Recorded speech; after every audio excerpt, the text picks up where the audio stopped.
ఏంటత్తయ్య చూసుకోవచ్చుగా, చూడండి ఎంత దెబ్బ తగిలిందో. నీ బతికేంటో చూసుకుంటున్నావా? నిన్ను ఎలా పెంచావు, ఎలా బతుకుతున్నావే నువ్వు? అమ్మా ఏంటమ్మా ఏమైంది ఇప్పుడు? అడిగినంత కట్నం ఇచ్చి వైభవంగా పెళ్లి చేశావు. ఇప్పుడు నువ్వు ఈ ఇంటి పని మనిషిలాగా ప్రవర్తిస్తావా? అమ్మ నన్ను ఇక్కడ ఎవరు పని మనిషిలాగా చూసుకోవట్లేదు, నాకేం బాధ లేదు. బాధ నీకెందుకుంటది, నీ అత్తగారికి ఎందుకుంటది? నిన్ను ఇలా చూస్తున్నందుకు మాకు పరువు పోతుందని బాధగా ఉంటది. అసలు ఎందుకు వచ్చా చెప్పమ్మా, నీ బాధ ఏంది అసలు? ఇంటి చాకిరంతా చేస్తావు, ఆఫీస్కి వెళ్ళొస్తావు, రాగానే నీ అత్తగారి చాకిరంతా చేస్తావు. కావాలంటే డబ్బులు ఇచ్చి పడేస్తావు. ఒక ఇల్లు కొనుక్కొని వేరే ఉండొచ్చుగా. ఆమెకి నువ్వు చేసి పెడతంటే కమ్మగా తినుకుంటూ కూర్చుంది. ఆమెకంటే ఎట్లా లేదు, నీకన్నా ఉండాలిగా బుద్ధి.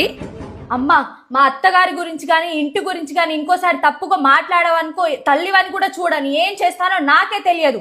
మా అత్తగారు ఖాళీగా కూర్చొని తింటున్నట్టు కనిపిస్తుందా నీ కళ్ళకి?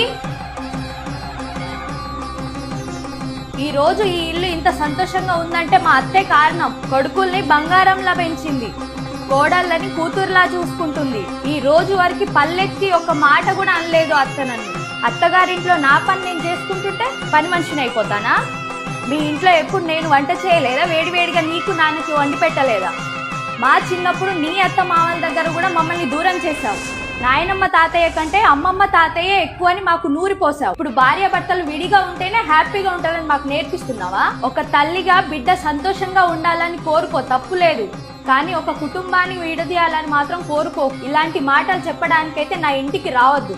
బయలుదేరమ్మా, నీకు దండం పెడతా.